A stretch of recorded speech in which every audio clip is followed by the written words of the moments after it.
Video is on the most lucrative fights in boxing, potential and actual fights that are happening.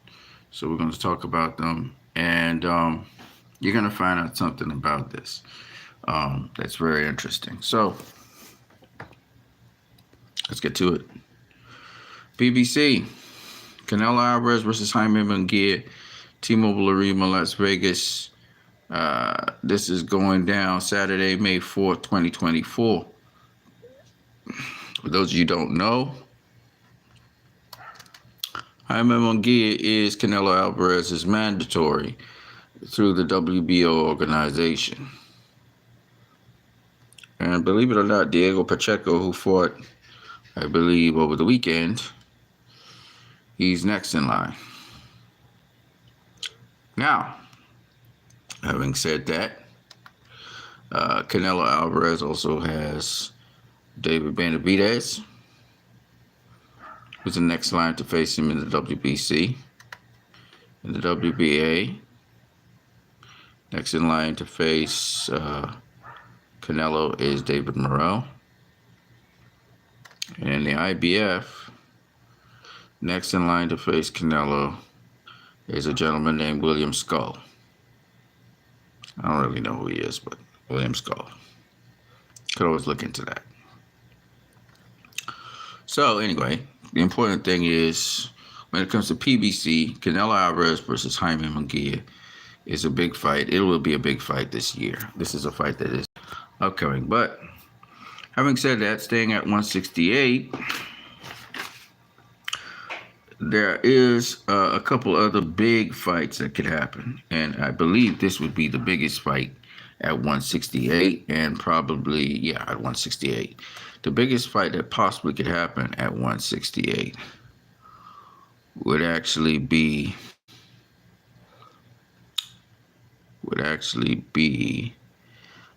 looking for it, Canelo Alvarez versus David Benavidez.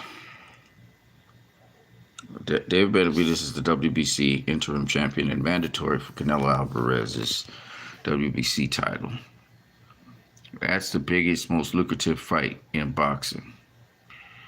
Like Jaime Munguia, it would be for undisputed, but the reason it would be so big is because David Benavidez would be a tremendous threat, or at least perceived tremendous threat by the public to Canelo Alvarez's undisputed title.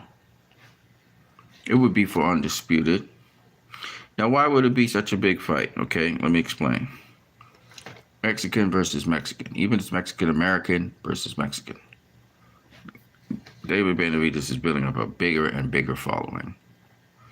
David Benavidez is explosive, stopping his last couple of opponents. David Benavidez is a huge super middleweight and considered, other than Canelo Alvarez, the number one super welterweight in the world. Middleweight in the world. Also, last but not least, David Benavidez has beaten the top super middleweights in the division. So the top super middleweights, other than Canelo in the division, are Caleb Plant, Demetrius Andrade, and David Benavidez has beaten those two. And he stopped Demetrius Andrade. So, and it was a tremendous rivalry with Caleb Plant. And I think David Benavidez had his first pay-per-view. I don't know how he performed with that, but he's been on pay-per-view as well. Jaime Munguia has not. So, I mean, there's so many different reasons why this fight would be big. There's a demand for it. People are asking for it. So it's just a big fight overall. So that would be a massive fight if it happened this year. September this year, which would be Mexican Independence holiday. That would be a tremendous fight for the end of this year. And maybe it happens, maybe it doesn't. We'll see. David Benavidez might be in position to become, if that doesn't happen, undisputed 175-pound champion. If he beats Alexander Gvozdyk to become the interim WBC champion. I believe it would be. He'd be the guy next in line to fight for whoever becomes undisputed. So that would be kind of cool. Right. So even though the fight that's scheduled for this year in terms of PBC is Canelo versus Jaime Munguia, which happens May the 4th, really, or Cinco de Mayo, shall we say, weekend. The real fight we want to see is really Canelo versus David Benavidez, which we hope will happen at the end of the year. But if it does happen at the end of the year, you can be guaranteed that would be a huge fight. One of the bigger fights for the year. And that's PBC. Now, when it comes to ESPN, ESPN is going to have a couple of big fights that will happen, okay? So with ESPN, we're looking at May 6th in Tokyo, Naoya Inoue versus Luis Neri.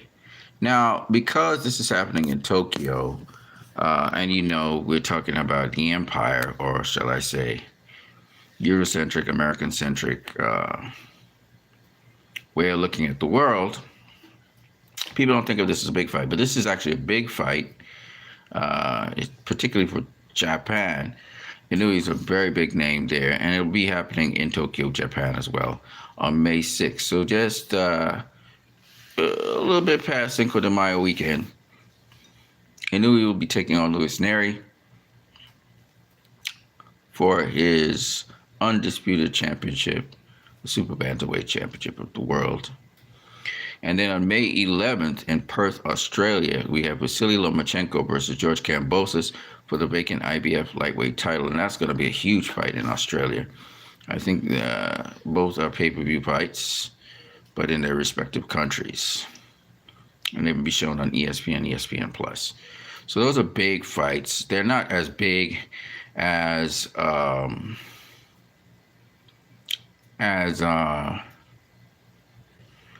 say Canelo versus David Benavidez, but they're big fights nonetheless. Now, the important thing is on May 6th, when Inoue faces Luis Neri, it's for the undisputed championship. And then Kambosos versus Lomachenko, Kambosos facing a legend, would be for the IBF title. Okay. ESPN will also have Josh Taylor versus Jack Catterall, but that's not going to be as big a fight as the others. But nonetheless, it's a fight that I would love to see. See Jack Catterall beat Josh Taylor's ass. Okay. Now, when it comes to DAZN has a really lovely slate of fights. There's no doubt it's going to be a big fight this year, which is going to be Devin Haney versus Ryan Garcia, The Dream versus King Rai. And that happens April the 18th. That happens a couple days from now. And that's a massive, massive fight. Actually, it's not the 18th. I think it's the 20th. My bad. So on the 20th of April, this fight is going down right here. Saturday, April 20th. And this is a massive, massive, massive fight. We're going to see how it does in pay-per-view, but I think it's going to do well in pay-per-view. Now, Ryan has already lost the tank, though. And I think Tickle Sales kind of wavered because of what Ryan's antics were for a minute. But I think, all in all, it should turn out to be a pretty good fight when all is said and done. This is on DAZN. Now, having said that,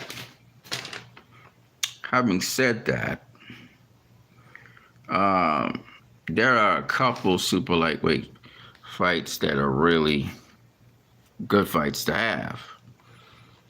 So what I'm going to do, wow. So we have a tomcat somewhere outside that just made a lot of noise.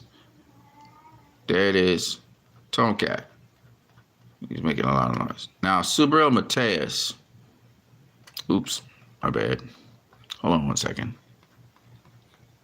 This is the IBF. All right, chill out, Bubcat. Or Tomcat, or whatever you are. All right, so in the welterweight division, we have as a champion, Subriel Mateus. All right, who is a very exciting champion, action-packed, etc. And of course, you see the other champions here: Teofimo Lopez, Devin Haney. Well, Rolando Romero is no longer the champion of the WBA. That champion is now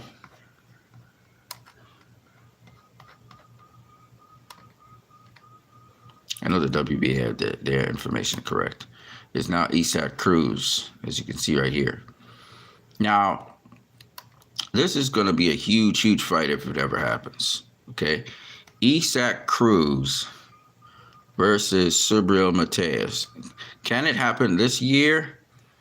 I hope so. This is going to be a huge, huge fight. Several reasons why. Both guys have exciting styles. They don't back down. Subriel Mateus represents Puerto Rico, and Isaac Cruz represents Mexico. Mexico versus Puerto Rico. You can't go wrong with that. The thing about it is, right at this point in time, if Isaac Cruz fights again this year, if he fights 3 times this year, it definitely could happen. Cruz versus Ismael Barroso. Cruz will have to get his mandatory out the way. And that's going to be an action-packed fight in and of itself. And Mateus, I think he has a fight against Liam Paro, which is going to happen, I believe, in June. So those two guys can get those fights out of the way.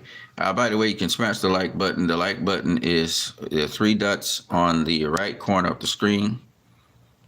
So right in the corner here, 3 dots if you want to smash the like button. And also, in addition to that, let me just say something else. Local Crew says hello. Shout out to Local Crew. How you doing? Have a good night or a good day, depending on where you are in the world. Shout out to Local Crew. I just wanted to say that you can also donate to this channel via PayPal. The link is in the description, I believe. Let me get back to what I was saying. So, this is a huge, huge fight. Now, let me tell you why. Now, of course, it hasn't happened, so that's another thing. But Subriel Mateus is an action-packed fighter. All right? He comes hunting. And you clash him with Isaac Cruz, and we saw Isaac Cruz performed at 140. Really looked good. He's also a pressure fighter. He also comes to hunting. So that clash, that crash into each other is like two different immovable objects crashing into each other. That's just a recipe for a dynamite fight. The other point is it's Mexico versus Puerto Rico. That's just a recipe for another dynamite fight. And these guys, I believe, are kind of matched relatively evenly with each other. So I think that because of that and their nature and just the tenaciousness of them, it would be a fantastic fireworks fight. And I don't think Cruz ducks any smoke. This is the biggest, I think, the most lucrative fight at 140, with the exception of Haney versus Garcia. With the exception of Haney versus Garcia, I think this is the biggest fight you can make at 140. Garcia is a cash cow. He's going to bring a following. But I think this is a much more competitive fight than Garcia versus Haney. And if Isaac Cruz fights anyway, like how he fought Gervonta Tank Davis, Ismael Barroso is going to have a lot on his hands. A lot on his hands, because Cruz is no joke. So who would I favor in a fight like that? That's a great question. I'll break down all the facts on that some other time. But it would be, as they say, as fan-friendly as it'll be. This will be a fan-friendly fight. It'll be fun to watch. Someone will get knocked out. That fight is not going the distance. And so that makes for really fantastic entertainment, Isaac Cruz versus, I'm telling you, this is the fight to make. There's nothing. I haven't seen an exciting fight like this since Abner Mares versus Leo Santa Cruz. You know, this is the fight you want to see. So yeah, this is a big fight. But I got some more. I got some more big fights for you guys. Okay, at the super lightweight division, that is. Okay. So the thing about this fight that makes it also really good, especially if Super Mateus beats Liam Paro, is that R.J. Jenkins says Cruz is too small. He wasn't too small for Rolly Romero. You forgot he moved up from 140, from 135 to face Rolly Romero. Some people thought he was too small for Rolly. I don't think he's too small at all. I think he's short and compact. You know, I don't think he's too small at all. I know some people think that, but I certainly don't believe that. He uses his. It's like talking about Pacquiao versus Antonio Margarito. That's the kind of fight that we're talking about here. That's the kind of fight we're talking about. So I do believe that Isaac Cruz gives Super Mateus a run for his money. Quite a run for his money. I don't know who will get knocked out.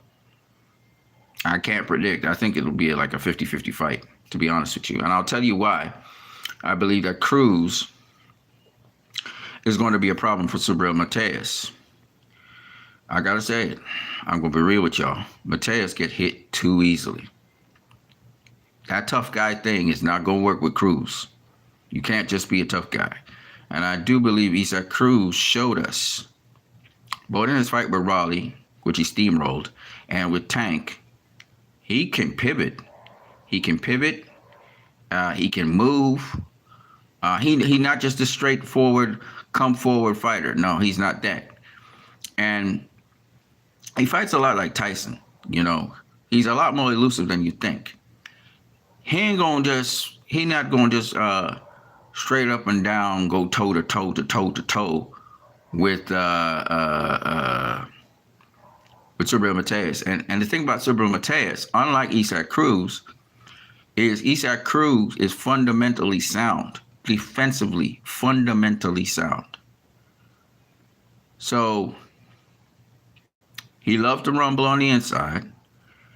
He's short, so he has to, throw those overhands and a whole bunch of leaping shots he has to come in with. He has to use the power in his legs to come from low to high. Mateus got those nice little uppercuts that he throws, and if he can get a beat on Cruz, he'll get to buzzing. But I truly believe this will be an incredible fight, and so I look forward to that fight. R.J. Jenkins says Mateus will walk through Cruz and stop him easily within 5 rounds. No, homie, that ain't happening. It's not happening. You are imagining things, and I don't mean to disrespect you like that, because you're a coach, and I love coaches, but Mateus got to find Cruz first to hit him. How you gonna hit somebody? What Mateus gonna be throwing? Bolo punches from the ground? Cruz gets under those shots, man. Cruz don't just attack you. As you looked at, Gustavo Lemos and Isaac Cruz have a similar approach to how they attack their opponents, which is why they're so effective. Lemos is a little bit more, is less tight with his defense as Cruz is. Cruz is extremely tight with his defense. And Romero can crack. We all know this. Romero couldn't hurt Cruz. Mateus throws a lot of punches. Busy. Once he gets the buzzing, he gets busy. But he needs a still target in front of him to get those punches off. And Cruz is too agile, too defensively sound for Mateus to be able to throw a 3-4 punch combination on him and land every single punch or find the spaces. It's not going to happen with Cruz. The other thing about Cruz that a lot of you are underestimating is, unlike Mike Tyson, he can fight off the back foot as well as fighting on the front foot. So Isak's a problem, man. And if you ain't realized that by now, you ain't realized he's a problem, well, I can't help you, man. This is a guy that has less defense than Rolly Romero. Less. He don't have more. And yeah, he's tough. And yes, he can tighten up his body so he can absorb certain shots. But he ain't gonna survive. He's not surviving the entire night with Isak Cruz. If he fights like that, he has to tighten up his defense. Mateus' problem is he's a tough guy. And you go into the ring with that mentality, you might have a chin of iron. You may be tough in the body. You could take some shots. You may have the will of, God.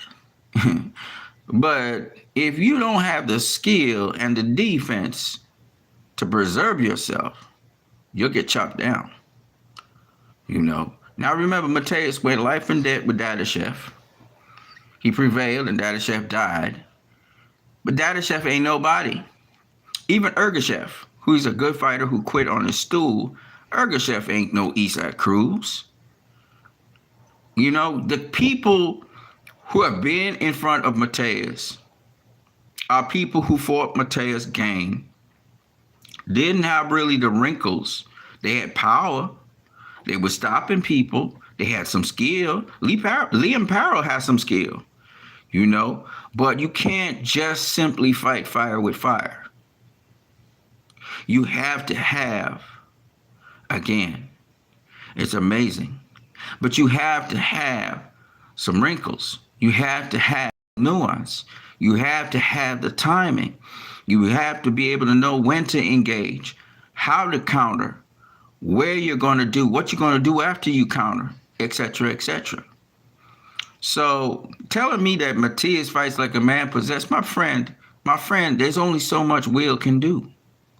There's only so much having a will to win can do. And I like Mateus, but he's limited, man. His defense is his offense. He too much of a tough guy. He get hit too much. Gennady Golovkin versus Canelo Alvarez. Gennady Golovkin versus Danny Jacobs. Gennady Golovkin versus Derevyanchenko. You can be a tough guy. You can take a punch.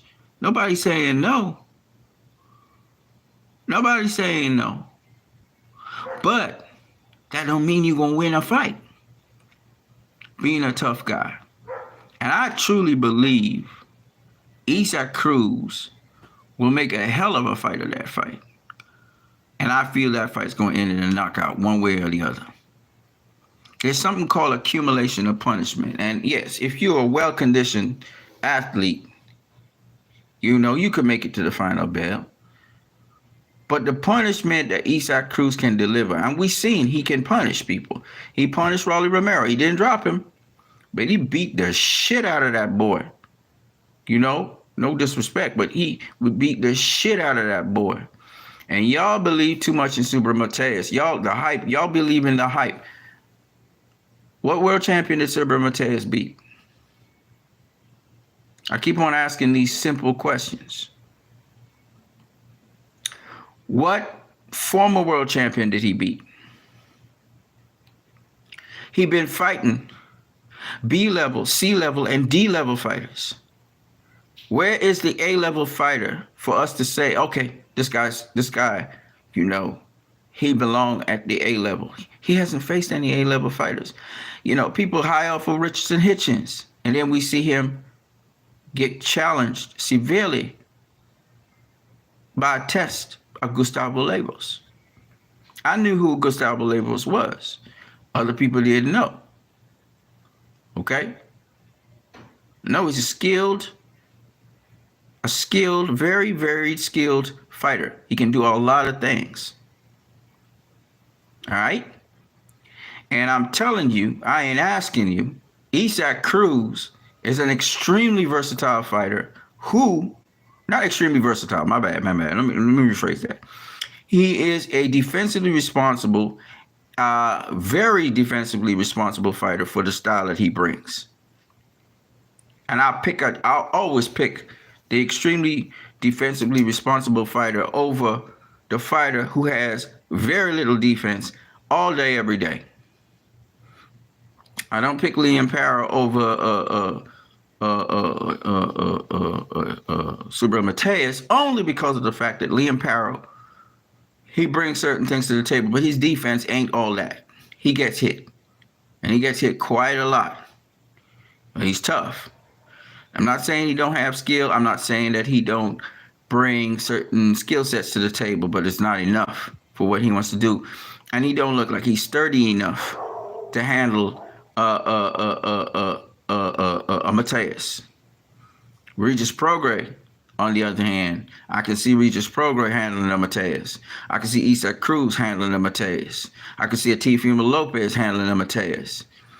Devin Haney, because of his not only his skill, his ability, but his knowledge in what he does and how he has game plans, I can see him handling the Matias. But to say that we talking about toe-to-toe, yeah, Isaac will go toe-to-toe with Matias at times, but he ain't going to go toe-to-toe. He ain't going to run through Matias like how he run through Rolly Romero. But he will pile on the points on Matias. He will land shots on Matias left, right, and center. And if he can get away with it, meaning he can pivot as he usually do, he pivot around. He ain't gonna be the bully in this one. He gonna pivot around him and chop down the tree bit by bit by bit. The key to beating Matias is to turn him, as you need to do with Gennady Golovkin. When a guy is very strong and he's big and he's tough, but he's hittable, all you have to do all night is turn the opponent. You have to turn him. That's it. RJ Jenkins says Matias is fought and stopped undefeated fighters. But who were these undefeated fighters, my friend? He killed an undefeated fighter in Dadashev. That don't mean nothing. The one undefeated fighter that he beat was Malik Hawkins. Very good fighter. But Malik Hawkins was not elite at the time because, of course, he was just a prospect. This is the same Malik Hawkins that got beaten by Richardson Hitchens. Good fighter, don't get me wrong. Not elite. So all you telling me about undefeated fighters, okay, I'm going to give you an example. Jake Paul, before he faced Tommy Fury, was an undefeated professional fighter. What I mean? He beat undefeated fighters. That's cool. But it don't mean nothing. You dig? It don't mean nothing. Now, if you tell me he beat an undefeated champion, like Devin Haney, or he beat an undefeated former champion, like Regis Prograis, now we talking, because he's still looking for a name on his resume. He's looking for a name. Subriel Matias looking for a name. He want to show that he's that guy. He ain't too enthusiastic to make the deal with Devin Haney. He himself said Devin Haney would run. Know what I mean? So no. Subriel Matias is prospectively a good fighter. I want to see him. In all those fights. But he got a problem. He get hit too easy. He's target practice. And what he count on is being tough enough to weather the storm with the defense he has. And then he's going to try and cut off the ring and bring punches on you. And that's cool. Sounds good. But it's not effective at the highest level. There's levels to the sport of boxing. And we're not going to stand here and say that Pitbull, who faced Tank,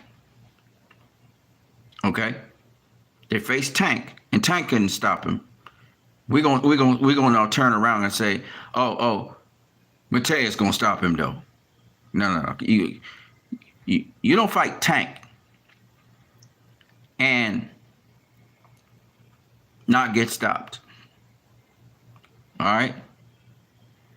If he fought Tank And not only did he fight it, he was so competitive that some people thought he won against Tank. You got to be, what's the word I'm looking for? You got to be, you ain't being honest with yourself. Tank is one of the best fighters in the world right now. So how a man could go face one of the best fighters in the world, but because he moved up in weight, you're saying the other guy, because he's bigger, who has not been proven, he ain't fight one single A-listed fighter. Okay? Not one. This is the same Tank that knocked out Ryan Garcia, knocked out Rolly Romero. So there got to be something about Pitbull that's different. Because he couldn't get Pitbull out of there. Couldn't get Pitbull out of there. And Tank is in no way enthusiastic about facing Pitbull again. Right? So how you go the distance with Tank, not only go the distance with Tank, but people argue you won against Tank. But Subriel Matias, all of a sudden, he the big boogeyman. He ain't proven or nothing, but he the big boogeyman. He ain't gonna get you out of there. Come on, bro. He too small for Subriel Matias. But they are arguing he was too small for Rolly Romero. Nobody knew how he was going to look when he moved up in weight. He looked fine. In fact, he looked bigger than Rolly. He looked fine. And he steamrolled Rolly. He made Rolly look like he didn't belong in the ring with him. So if you think that Subriel Matias, oh, he the big boogeyman, he killed somebody in the ring, he beat up Malik Hawkins, this is his calling card. He ain't really got no top level fighters that he beat. Right? He beat one or two contenders. Nothing's wrong with that, but they're not proven either. Who did Ergashev beat? What top fighter, what A-listed fighter did Ergashev beat? Nobody. So how can you go with an unproven fighter who, he looked mean, but he got a problem. His problem is he ain't got no defense. Let me say it again. He tough. He looked mean. He got great will. He cut off the ring okay once you're not a quick-footed fighter who could get in position before him. He could cut off the ring on you. Like Gennady Golovkin cut off the ring on most fighters until he started bouncing up A-listers. Couldn't cut off the ring against Danny Jacobs. Couldn't cut off the ring against Canelo Alvarez. Couldn't cut off the ring against Derevyanchenko. A-listers. There's levels to the sport of boxing. There's levels to the sport of boxing. There's levels to the sport of boxing. R.J. Jenkins said something that's just, bro, you a coach. You shouldn't be saying that. Matias would stop Tank. Bruh, he too slow to stop Tank. He's too slow to stop Tank. What are you talking about, bro? The man got 2 concrete feet. How you gonna stop a quick twitch guy who got power? No. Tank stops Matias. He knocks him cold out. You gonna look at a smart fighter, a calculated fighter, a fighter who's well trained, a fighter who knows how to approach at angles, who got special effects. And you gonna tell me this slow ass, concrete foot fighter who don't have no defense. That's like Margarito versus Shane Mosley. That's a free meal. What are you talking about? What are you talking about? Come on, man. That's Antonio Margarito you're looking at from Puerto Rico. Come on, man. How come you don't know that? Styles make fights. You a coach, man. Come on now. So Isaac Cruz versus Subriel Matias is, in my opinion, a 50-50 fight. Well, I favor Isaac Cruz to win, but it's a 50-50 fight in my opinion. I think that R.J. Jenkins says you can't compare Matias to Rolly, 2 different levels. Matias is a murderer. My friend, Rolly at least have some kind of defense. Matias has no defense. Okay? He just tough. He got no defense. He got a will, but he got no defense. Let me say that one more time. You know, like how my boy Troy King from Troy King Entertainment say Errol Spence got no defense. Y'all understand when we say they got no defense? What it mean is, yeah, they got defense, but we mean they don't have elite defense. Errol Spence open all the time to get shot, and Terrence Crawford exposed that with Errol Spence, right? Mateus has no elite defense. Gennady Golovkin had no elite defense. Okay? But these lower level fighters don't know how to exploit that. B level, C level fighters don't know how to exploit that. We've seen this phenomenon before. Y'all doing like, you supposed to be around for a while, coach. You should know this. We've seen it with Antonio Margarita. We've seen it with Triple G. We've seen it with Paul Williams. They all the same kind of fighter, man. That's the same kind of fighter. Tough. Take punches. Deliver punches. Wear down an opponent. Break him down. Knock him out. They the same kind of fighter. How many times you got to see that and go for debate?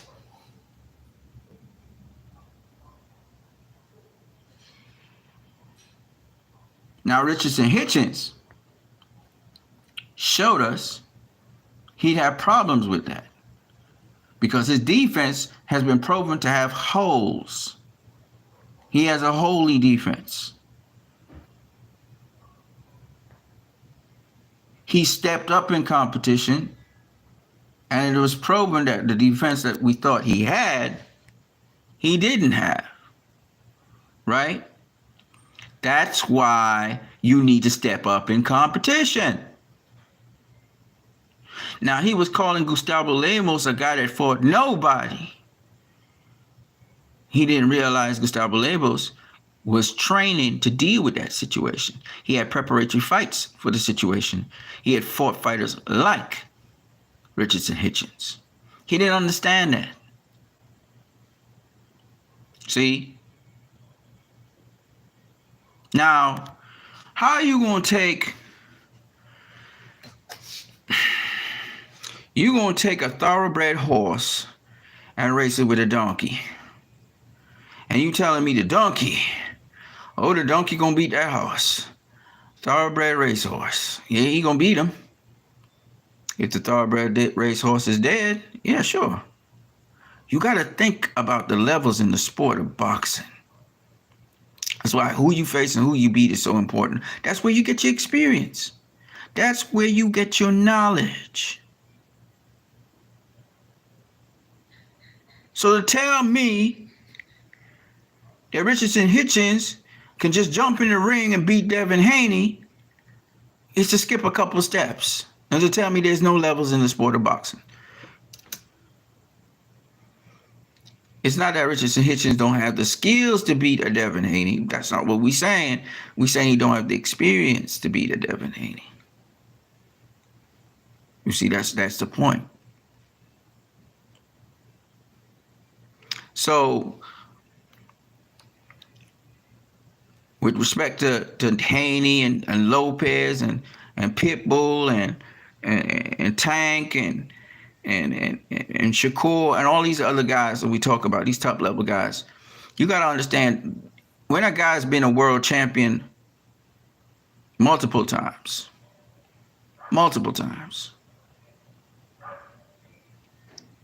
he got knowledge. But even better, if a guy, and this is why we encourage people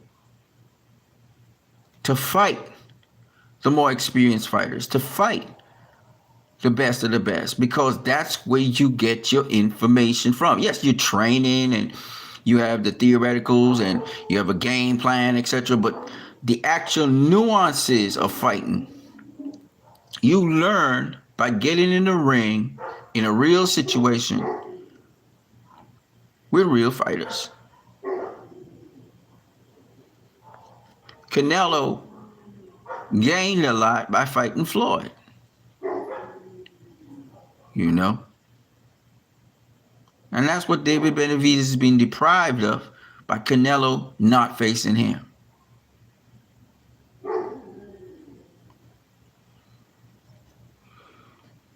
RJ Jenkins, I really hope the odd makers think the way you do. I would be wealthy betting against your odds.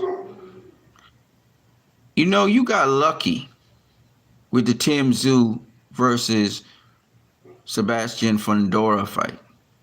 You did say some Fundora would box him, but you got lucky that Tszyu got cut and couldn't see properly, because that fight was going to end within 6 rounds.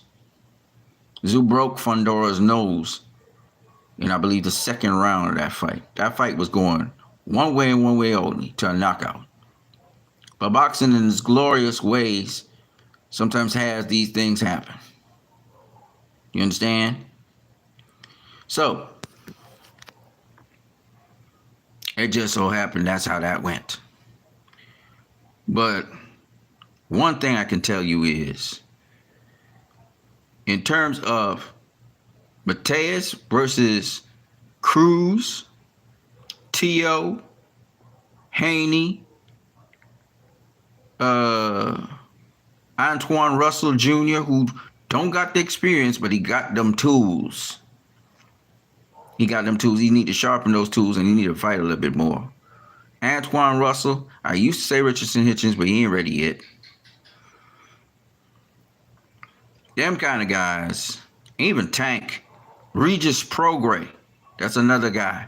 Regis Prograis is another guy who could give Subriel Mateus a lot of problems. Quick twitch. Fast guys. Explosive guys like that. Solid. Regis Prograis, strong. Could take punishment. Like to mix it up. That guy. Okay? Them guys is the elite guys. You know? Them is elite guys. They different. I can't really say for Jack Catterall. I have to see how he handles Josh Taylor. Let me see if he can stop him. And then I'll know. I'll be able to tell you about Catterall. Because Catterall's another one. He tricky. He not simple. But he not proven yet. You know, I believe he beat Josh Taylor the first time. RJ Jenkins says, not luck. It's luck, bro. Stop the cap. Luck. You did not know that Fundora was going to win that fight. He won it because of the cut. He was going to smoke his ass, and that jab wouldn't have mattered. Okay? So, we got to be honest and straight up. You see, you guys kind of follow a narrative and you talk. And I don't like that. I don't like when you say you should be able to acknowledge, yeah, you're right. The cut was the issue. Tszyu looked like he was going to carve him up. He got his jab going, though. So that means at least he practiced jabbing. He went back to the fundamentals of what he learned. You could have just said that. Anyways, man. I got to say, that's one of the big fights, is Mateus versus Pitbull Cruz. Another big fight, as we already know and we covered already, Haney versus Garcia. And the other one that's also a big fight at 140 is Teofimo Lopez versus Devin Haney. That's been cooking for a while, so that would be another nice big fight out there. And that would be another unification. So you would have unification with Isaac Cruz, Pitbull, and Mateus. Unification with Teofimo Lopez and Devin Haney. So 2 unification fights, right? So notice we're talking about undisputed fight with Canelo and Benavidez, and we're talking about unification fights, and they are all lucrative fights. And the reason these fights are lucrative is because, 1, people feel that they are competitive fights, and 2, because of demographics, and then 3, because of prominent names in the sport of boxing. So it's like the best versus the best. And it always, and this is my point right here, is really that the best versus the best always is lucrative. Always is lucrative. Or at least the most lucrative in a division. And that's what makes these fights important. And that's why I think those would be big fights. Some of them are hypotheticals, of course, but still nonetheless. All right, another big fight on the horizon with DAZN.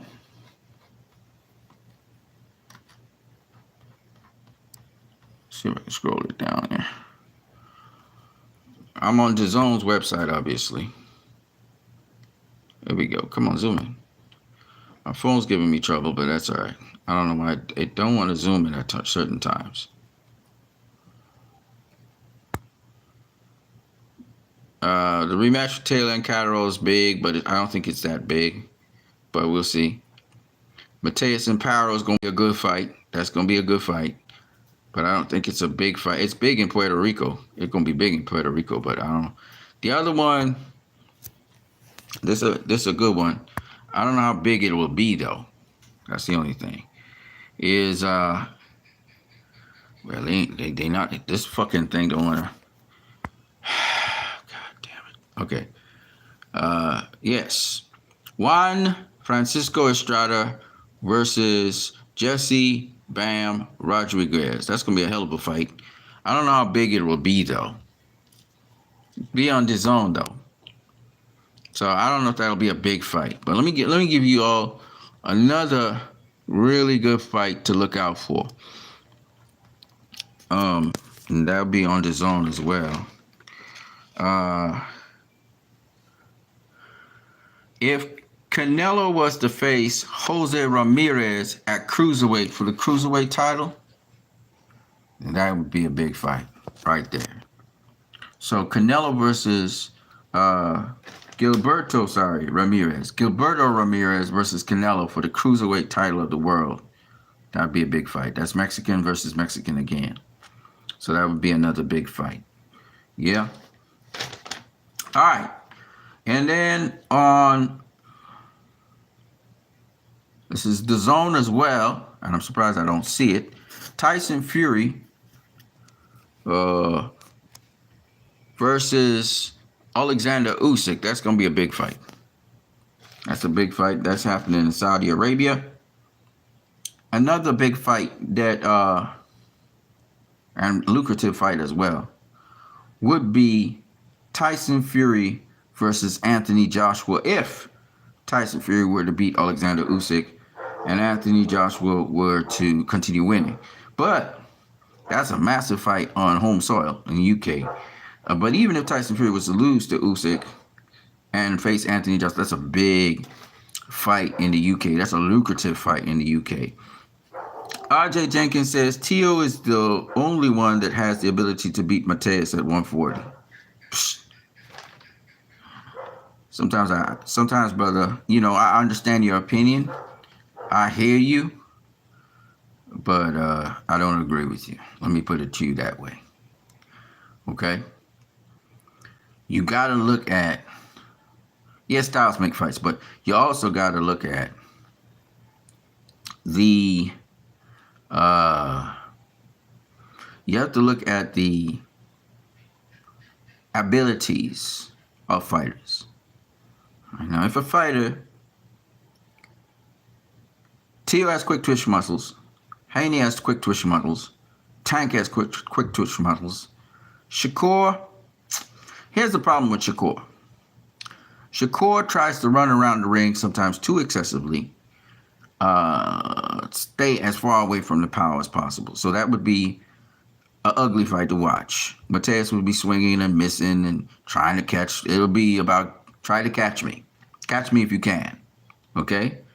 And the catch me if you can kind of fight, I'm not really into that. Right? So Shakur would stink out the whole thing facing Mateus. Whereas Haney would more stay in the pocket, step around Mateus, listen to what I'm saying, because obviously, I don't know why, but you just not, for some reason, seeing this as a possibility. He'd step around Mateus. He'd always be one step ahead of him. With Teofimo Lopez, he's going to stay in the pocket with Mateus, and he's going to counter his ass all night long. And Mateus is going to get hard punches.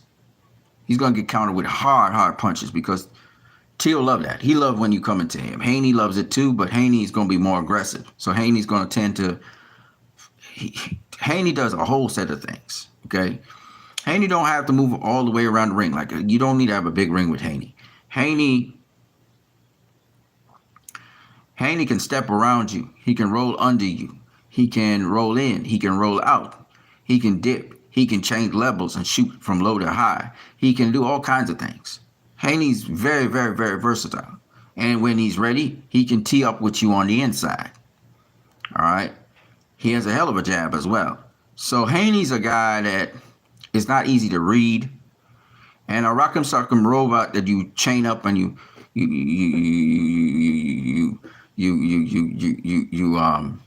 what's the word I'm looking for? I don't know what's the word you call it. I guess you could say chain up. You chain up and you let him roll. It's target practice for Haney all night long. All night long. Right?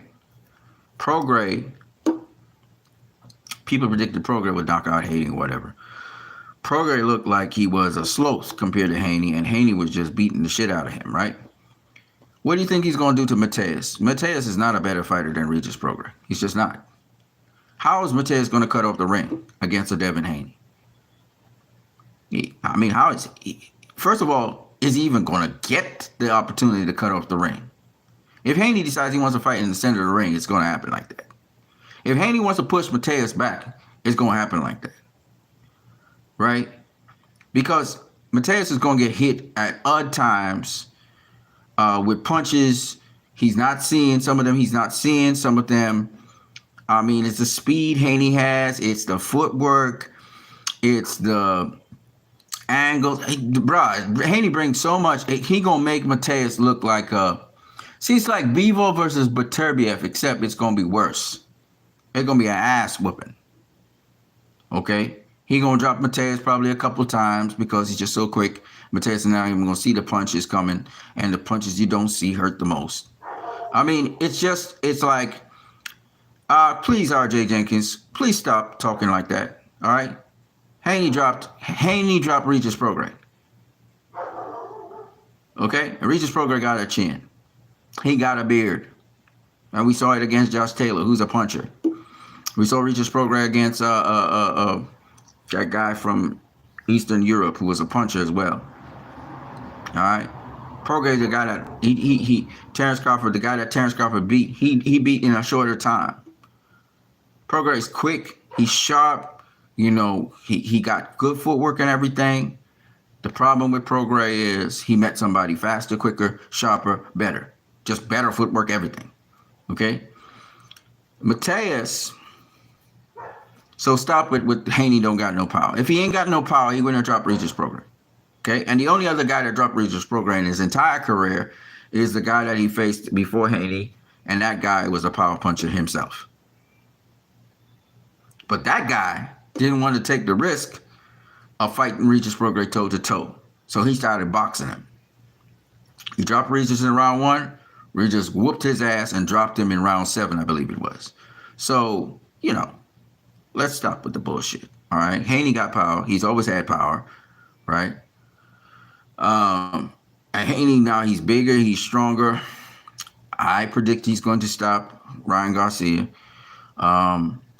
And it's not going to be necessarily because he hit him one punch or something like that. I think he's going to beat him because Ryan Garcia is actually going to quit. You know, Haney's going to put him in a position where he's going to quit. You know what I mean? Haney has no power to keep Mateus off of him. Okay.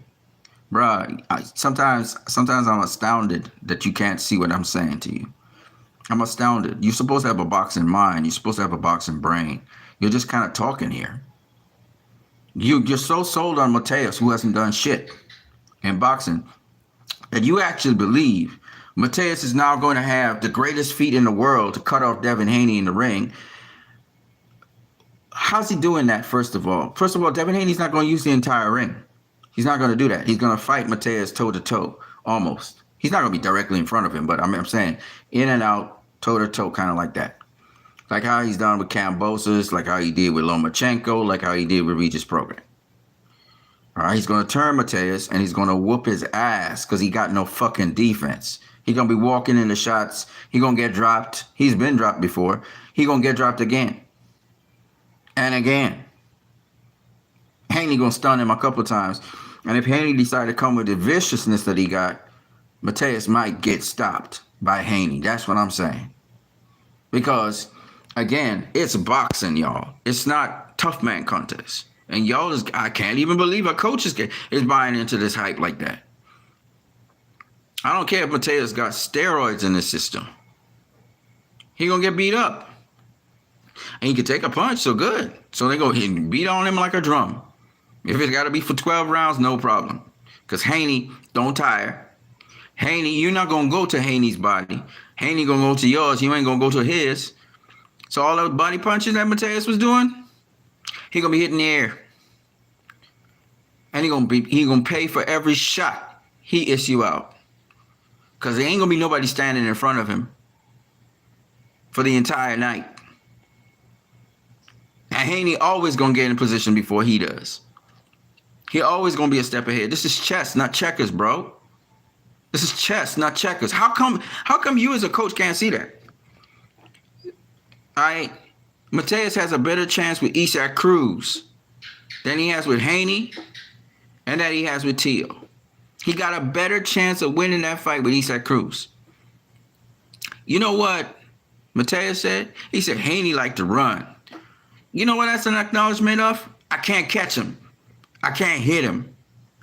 He's acknowledging that Haney is a difficult fight for him because he knows it, because he's basic. Let me say it again. He's tough, he's strong, but he's basic. He's an Antonio Margarito. He's a Paul Williams. He's basic. And y'all actually believe it. He got no special effects. He's basic. He's basic. Tank stops his ass.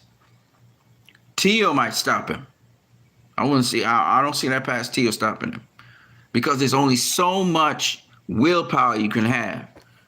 All right? And you get hit right, you're going to be severed from your senses. You're going to get slept out here.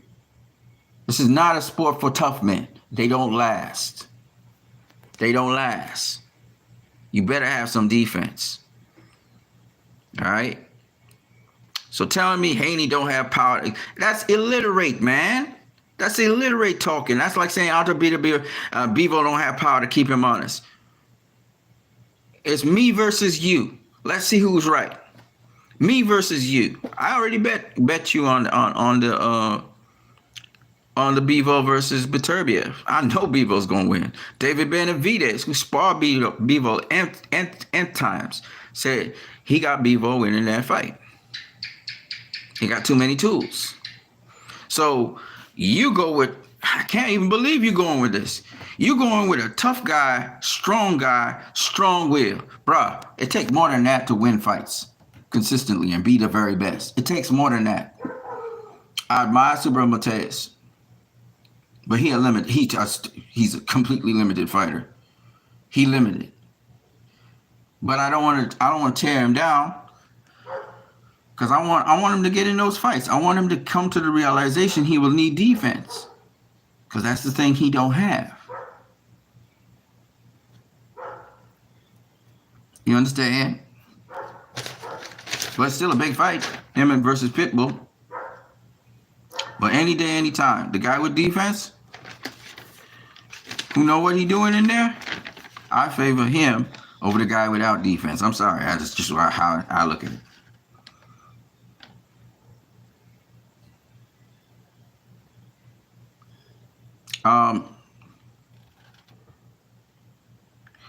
This is still a big fight if it was to happen this year. Anthony Joshua versus Deontay Wilder.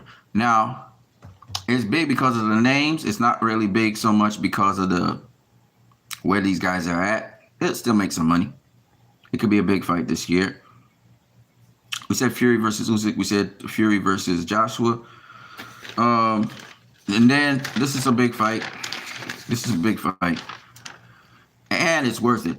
It's for undisputed. It's Dmitry Bivol versus Artur Beterbiev. A lot of y'all get caught up again in the power and stuff. And I ain't gonna lie, Beterbiev's making a case for himself by beating all these different people. But I got Bivol all day, every day of the week, all the time. I got Bivol beating Beterbiev. He's just better than him. It's what it is.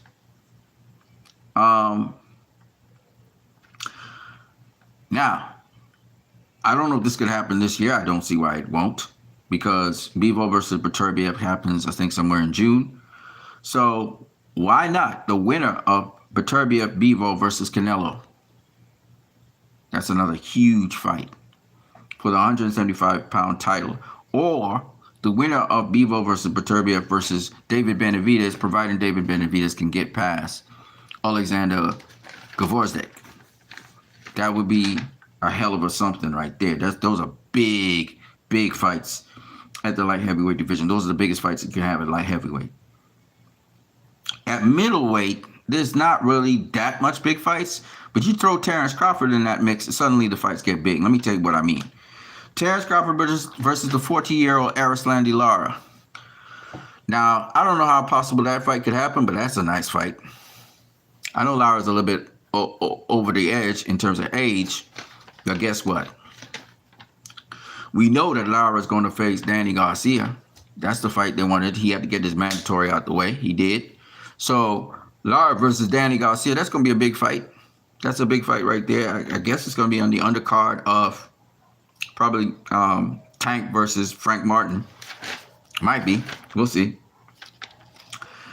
Now, in the super welterweight division, this is a hypothetical. It probably won't happen, but Terrence Crawford versus Jermell Charlo would be probably the biggest fight that could happen there. The next big fight that could happen there is Spence versus Crawford 2. And the other big fight that could happen there is the rematch of Tszyu versus Fundora down in Australia. Because, I mean, they making that money in Australia. I'm not going to lie. Now, if it doesn't happen in Australia, it happens back in Las Vegas, that's okay as well. But it looks like they're heading towards a rematch. So that would be interesting. Of course, Tszyu may have a fight before that. So we'll see how that pans out. But the biggest fight you could have right now, the biggest fight that you could have right now in the welterweight division is Terrence Crawford versus Jerome Ennis. So but you see Crawford's name mentioned quite a lot. So you have Crawford versus Spence, Crawford versus Charlo, you have Crawford versus Lara, and then Crawford versus Ennis. So Crawford have some options out there, you know, if he can get those fights. Boots Ennis, I think, would be the biggest challenge for Terrence Crawford. Next in line would be probably Arislandi Lara, and then probably Jermell Charlo. I think those are the toughest fights for Crawford out there. I think Crawford gets by Charlo.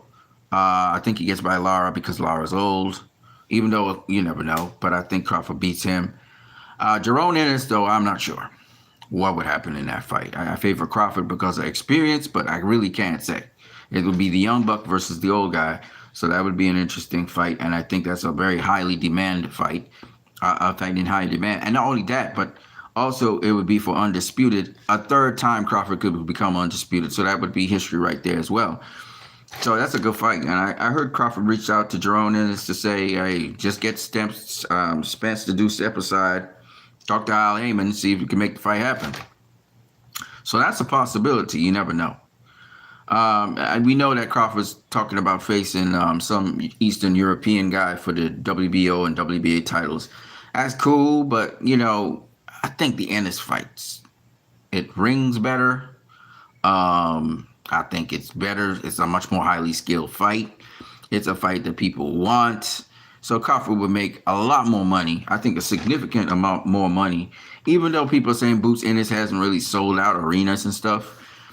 Yeah, well, you know, Crawford didn't sell out. Well, Crawford wasn't a pay-per-view star when he faced Errol, but now he is.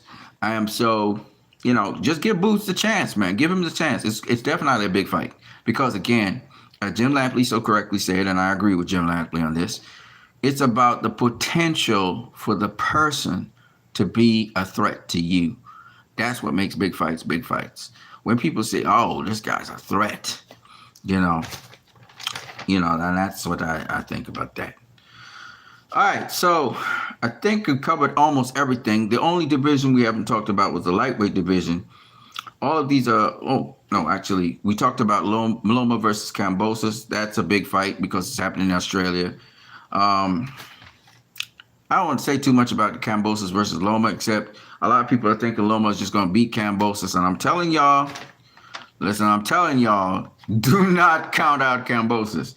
You may have Loma as a favorite, but trust me, Kambosos is doing his homework. I saw certain interviews with Kambosos. Well, one interview with Kambosos, and he's doing due diligence on that. And believe you me, Kambosos is going to come, and it's going to be a hell of a fight. And Loma's old, so we'll see what happens with that. But I'm going to tell you this. If Kambosos beats Loma, don't be shocked. Don't be shocked. Okay? A lot of y'all stigmatize Kambosos and y'all say this and that because Devin Haney beat him. Hey, Kambosos is no joke. And y'all gonna realize that soon enough. I'm not gonna say no more about that. I know what I know. The others are hypothetical. That is Gervonta Tank Davis versus the winner of Vasily Lomachenko and Kambosos. Particularly if Loma wins. Tank facing Loma, which probably will never happen because Tank, I think, is afraid of Loma in terms of he thinks Loma might beat him or show him up or he won't be able to knock him out or whatever. I know I was one of those people who said Tank would knock out Loma. Man, I ain't really know, man. Does Tank believe that? That's the problem. I don't see Tank really facing those kinds of challenges. A guy that can move and all of that. So I think Tank would quicker take the Kambosos fight, and he don't know what he gonna really be facing because Kambosos can take a punch. We saw TOT off on Kambosos and all of that. Kambosos can take a punch. And another thing about Kambosos that a lot of people, you talking about Will with Subriel Mateus and stuff, but Kambosos do his due diligence when he's gonna fight somebody. He be doing his homework, right? I'm not saying that he won't get knocked out or slept by Tank, even though Kambosos has never been knocked out by anybody. But what I can say is this: it's not going to be an easy fight. Tank's not going to have an easy time with Kambosos. I don't think so. I think he's got quick feet. He's got quick hands. He sparred Manny Pacquiao a number of times. Kambosos actually brings to the table a lot of things that Pacquiao brings to the table, which is why I think he can neutralize what Lomachenko will do. And they both have they're about the same height with the same reach and everything. So Kambosos is kind of used to that kind of Eastern European. And the other thing is Kambosos was actually trained in the Russian system of boxing, which is kind of very similar to the Ukrainian style of boxing. So he kind of understands. There's a lot to say about that, but I don't want to talk about it too much. Just to say, he's been looking forward to facing Lomachenko for many years. And now his opportunity has come, and he's going to make the most of it. So if y'all think that Loma's just gonna run over Kambosos, y'all gonna be in for a surprise, and that's all I gotta say about that. Tank versus Shakur Stevenson is probably the most anticipated fight at lightweight that could happen, and I think Shakur Stevenson would be with a couple more fights, or one fight or two. I think he's fighting Artur Haratunian, which is not really the fight we wanted to see, but so he's gonna have that fight, and we'll see how that goes. The last person he should have been facing was Haratunian. Haratunian don't really got all that power. He's a good boxer, but Shakur versus a good boxer, I mean, he gonna do his thing. What we wanted to see was Shakur with somebody with power again. The problem with Shakur is he can stink out a joint. He goes up against Tank and he starts to excessively move all around the ring, so Tank wouldn't catch him with shots. Once he feels Tank's power, we don't need that from Shakur. We need him to be in the pocket. We need him to engage. Even if you in and out the pocket, that's cool too. But this excessive movement and stuff, don't stink out the joint, man. Don't stink out the joint. Come on. You know what I mean? That's what we don't want. But that's a big fight. Tank versus Shakur. That would be a big fight. as well. And if that happened this year, that would be great. Now, some of these fights are not going to happen this year. They're just desires of my heart. Luis Neri versus Inoue, that's going to be a big fight in Japan. But these are some of the big fights that that we will have this year and that could happen this year.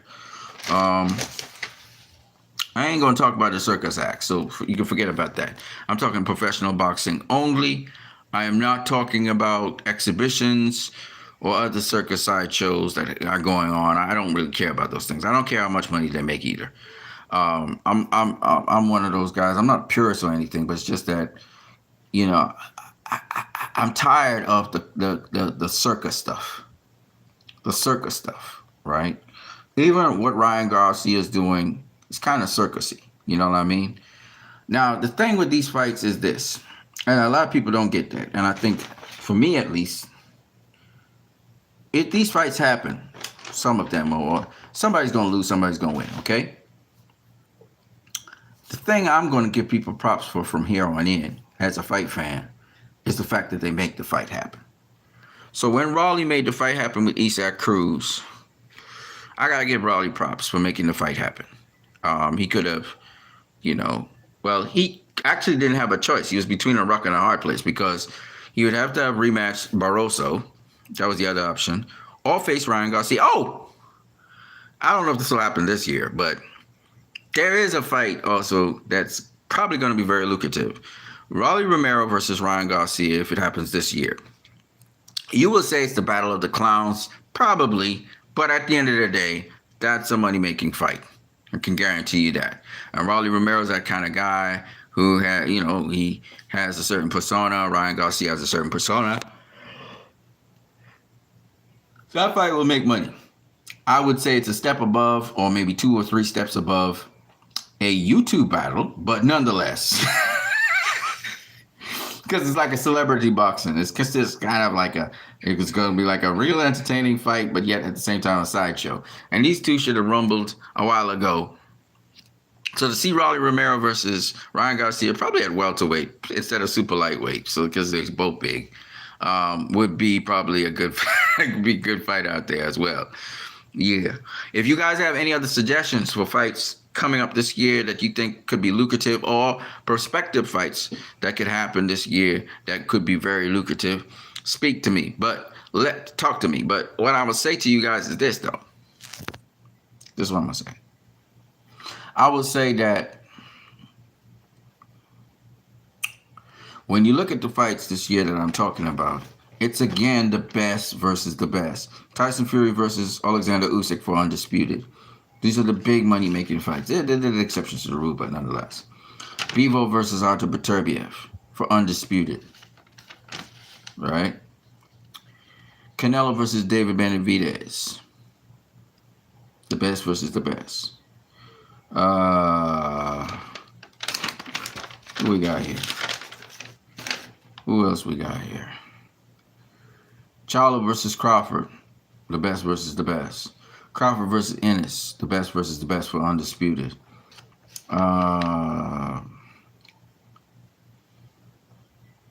Pitbull. Well, this won't actually happen, but it could happen. Pitbull versus Mateus, the best versus the best, because it's a unification fight between 2 champions. Lopez versus Haney. That's again a unification fight between 2 champions. Look at where the most lucrative fights is. Most of the time, it's the best versus the best. It's not about the most popular versus the most popular. It's about who brings the most threat. How good these styles will match up. These are the pinnacle of the sport. They're champions, right? You look at Tank versus Shakur Stevenson. That's the WBA and WBC champ going at each other. Tank versus the winner Lomo Kambosos. That would be the WBA versus the IBF champ. These are the kinds of fights that tend to be the most lucrative in professional boxing. I'm not talking about sideshows. I don't care about the Jake Paul versus Mike Tyson fight, because to me that's a sideshow. That's an exhibition. If it makes money, great. But it's not just about the names. It's about what you've done. It's about what you've accomplished. This is why championship fights are the pinnacle of the sport of boxing. You come into the sport of boxing to be a world champion. And then from there, you can grow from there and build a reputation. You build your reputation on who you face and who you beat. And then from there, and besides getting all that experience, you can start pulling in the big money. Uh, you got other fights, you have other combinations and stuff that are not as, they're lucrative, but they're not as lucrative as they could have been, And my point being this, that it's worth your while to have the best face the best. If, I would advise a guy like, what's his name? Richardson Hitchens, as Mickey Bay even said, you want to be more active, you want to get another tune-up or whatever, take on Super Mateus. You got in a position where you got the decision to become the mandatory for Super Mateus IBF title. Why did you want that? If you knew you wasn't gonna go that route, why didn't you just fight somebody who was a WBC challenger to get into position? If you knew you wasn't gonna go fight Super Mateus, because mentally you don't think you dare, even though you got the tools to beat him, mentally you don't think you dare, right? Oh boy, the cat's in there fighting in the back. So that's completely on you, okay? We in today's world, ducking seems to be something where certain fighters are ducking other fighters, and it's because they don't want to lose, because they have a livelihood, it's a profession, they got a bit of business savvy, and it's now interfering with the way how they conduct their fight making. And if everybody plays it safe, there'll be no greats. If it's all about being undefeated, you're only going to make a certain amount of money.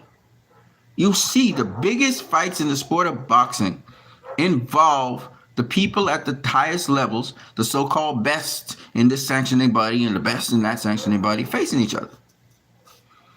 So, yes, I understand and respect that it's a profession you're in and you're trying to make as much money as you can. And you want to come out the profession healthy. But in order to make those big sums of money, you have to face the toughest challenges. And I would think fighters with that kind of mindset where they want to be challenged and they want to prove themselves would not hesitate for a moment to take the toughest challenge out there. Go to the smoke, because that will prove and test your skills and abilities. But we don't see that. We don't see that much today. In fact, the two superstars we have today in Tank Davis and Canelo Alvarez are showing us that they prefer to duck fighters than lose their O, and therefore they feel lose their stock value. But it's really how you fight. Even if you lose, let's say even the decision goes against you, but you really won, but you lost. Do you think that Gustavo Lavo's stock is going down or going up? If Lavo stayed in Argentina and said, I want to be undefeated, I don't want to be tested or challenged, nobody would know who he is. But because he fought Richardson Hitchens, we know who Gustavo Lavos is now. And we've seen him. The world has seen him. He's legit.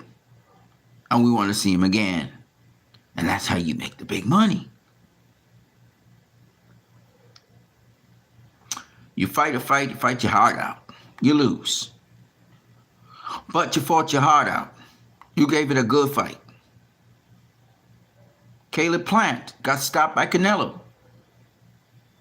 Went on to get the Benavidez fight. Lost to David Benavidez. Still got a lot of respect. Cachet still up there. You have to be able to understand. Hey, Ryan Garcia got stopped by Tank. So it's not about being afraid to lose. It's about what can you gain? What can you gain? The difference between Richardson Hitchin losing to Subriel Matias and winning against Subriel Matias is confidence. Tighten up and holding certain skills so you're confident enough to know, I can beat this guy. I don't have to stop him to beat him, but I can beat him. You know? You don't have to convince anybody that you're the best. All you have to do, with your mouth that is, Richardson Hitchens, what you have to do is show people that you are the best. That's what Gustavo Lemos did. He didn't have time for talk. He wanted to show you what he brings to the table. You know? Because when you talk like that, and you don't back it up, like when Devin Haney talked about he was going to stop this guy, I remember he said he was going to stop Gamboa. He going in there to stop Gamboa. And he didn't deliver. He got criticized. You got to be able to, if the fans want to say that about you, fine. But you know you have to go and show people what you could do. Boxing's a doing sport. It's not a talking sport. It's a doing sport. You have to show people what you're about. Pitbull Cruz didn't talk about Chihuahua and all of that. He showed everybody what he was about. So that's what I got for you guys. I'm what you need.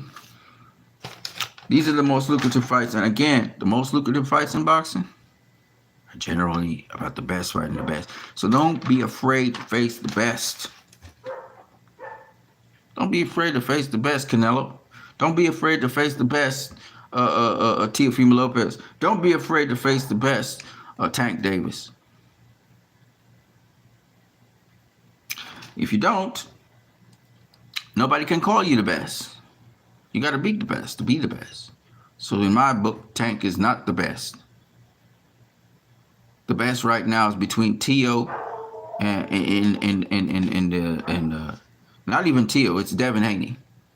Devin Haney's the best in all of them right now in terms of Shakur, Tank, Devin, Loma, Teo, Ryan, that crew. Devin's the best. Why? Because we could see it. We could see the work that he's done and the people he's beaten. Right?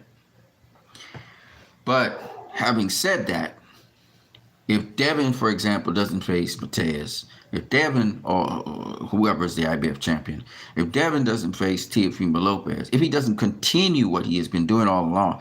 By the way, Devin versus Ryan Garcia is cool, but to me, it's just a cash grab. Right? I feel like he should have been facing guys like Teo or Matias. You know? Pitbull, he outboxes Pitbull. Pitbull's a tough fight for everybody. It'll be a tough fight for Devin too, I think, to some degree. But at the end of the day, I think Devin beats him. So, but I want to see it. I'm not going to say no. That's my prediction, but that don't mean it goes that way. Anything could happen in boxing, right? So that's what I mean. Anyways, that's what I got for you guys. I am what you need. It took 1 hour and 23 minutes and 47 seconds. You know, it is what it is. I'm going to catch you guys later. I'm what you need. Peace.